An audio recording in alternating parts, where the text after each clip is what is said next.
हमारी जो बातचीत हुई थी जब 31 जुलाई को हम लोगों ने सारे टीचर्स ने मिलके जो पहली आवाज़ उठाई थी वो टीचर्स ने मिलकर उठाई थी। अब जो आज उठाई है वो बच्चे मिलकर उठा रहे हैं। उस टाइम पे हमने पहले बच्चों को आगे नहीं किया, हमने बोला कि हम लोग बात करते हैं, जितने भी इशू है ना वो बहुत सारे इशू थे तो वो एक एक करके बताए नहीं जा सकते। हमने बोला कि हम पहले डीओपीटी मिनिस्टर से मिलेंगे और वहाँ पे मीटिंग करके हम सारे मुद्दों को उठाएंगे, चाहे वो एसएससी से रिलेटेड हो चाहे वो रेलवे से रिलेटेड हो। तो हम जब 31 जुलाई को गए तो आपने देखा कि उन लोगों ने मतलब उस चीज़ को थोड़ा अलग एंगल दे दिया और हम लोगों पे एफआईआर हो गई, मेरे पे एफआईआर हो गई और बाकी टीचर्स पे भी एफआईआर हो गई। लेकिन उसके बाद फिर हम जब 4 तारीख को मिलकर आए तो उस वक्त हमें ये लग रहा था कि काफ़ी सारी चीज़ें अब सॉल्व करेंगे, क्योंकि हमें ये आश्वासन दिया गया था कि अब जो दिक्कतें, पहले तो उन्होंने बोला कि आप हमें सिर्फ प्रॉब्लम्स बताइए, सॉल्यूशन हम देंगे। वरना हमने सबसे पहले जाती पहला पॉइंट रखा था कि जो ये नया वेंडर है वो पूरी तरह फेल हो गया है। तो उन्होंने बोला आपको इससे मतलब नहीं होना चाहिए कौन पेपर करा रहा है कौन नहीं, आप ये बताइए प्रॉब्लम क्या है। तो हमने सारी प्रॉब्लम बताई A to Z। तो फिर इन्होंने बोला कि ठीक है अब हमें प्रॉब्लम पता चल गई है, अब ये प्रॉब्लम रिपीट ना हो ये हमारी जिम्मेदारी है।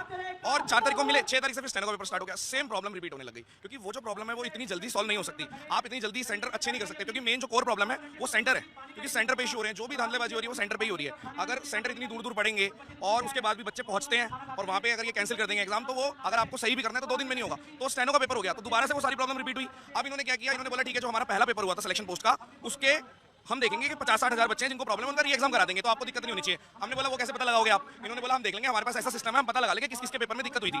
लेकिन उसमें भी ये फेल हो गए, क्योंकि जब ये दोबारा रिकंडक्ट करा रहे हैं एग्जाम, उस एग्जाम्स में जिन लोगों का कोई दिक्कत नहीं है उनका एग्जाम हो गया और जिनकी दिक्कत है वो वहीं की वहीं है। वो कह रहे हैं सर हमारा तो री एग्जाम हुआ नहीं है। और अब स्टेनो की आ गई, मैं आपको पूरा लूपहोल बता रहा हूँ, जो स्टेनो की आ गई है उसमें फिर से वही प्रॉब्लम है। और यहाँ तक कि आप ये देख लो पेपर में इतने इशू आए हैं कि की में भी वो रिफ्लेक्ट हो रहे हैं सीधे सीधे, कि क्वेश्चन नहीं दिख रहा, ऑप्शन नहीं दिख रहा, ये सारी चीजें। बच्चे किसी भी वेंडर से नहीं डरते, बच्चों को बढ़िया क्वेश्चन चाहिए, सब कुछ चाहिए, लेकिन उनको एक इंफ्रा भी चाहिए। वो चाहते हैं कि आप ऐसा भी क्वेश्चन पूछो, मुश्किल पूछो, कुछ भी पूछो, लेकिन एक माहौल तो दो, तभी तो वो पास करेंगे। और वो ये भी नहीं चाहते कि कोई भी अगर ऐसी न्यूज आ रही है इधर उधर से क्रेडिबिलिटी पे क्वेश्चन उठ रहे हैं कि भाई यहाँ पे चीटिंग हो रही है, यहाँ पे चीटिंग।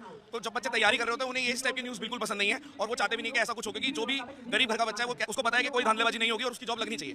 तो मेन इशू ये है, तो इसलिए अब स्टूडेंट्स को आना पड़ रहा है इस चीज के लिए। तो आज हमने सब स्टूडेंट्स हैं वो इकट्ठा हुए हैं और वो ये पॉइंट रख रहे हैं, क्योंकि वो चीजें सॉल्व नहीं हुई है। कोर लेवल पे सॉल्व करने के लिए मुझे लगता है सोल्यूशन ये है कि थोड़ा सा इनको टाइम लेके नया वेंडर लाना चाहिए और जितनी भी प्रॉब्लम है उसको सॉल्व करना चाहिए। ये सबसे बड़ा मेन है।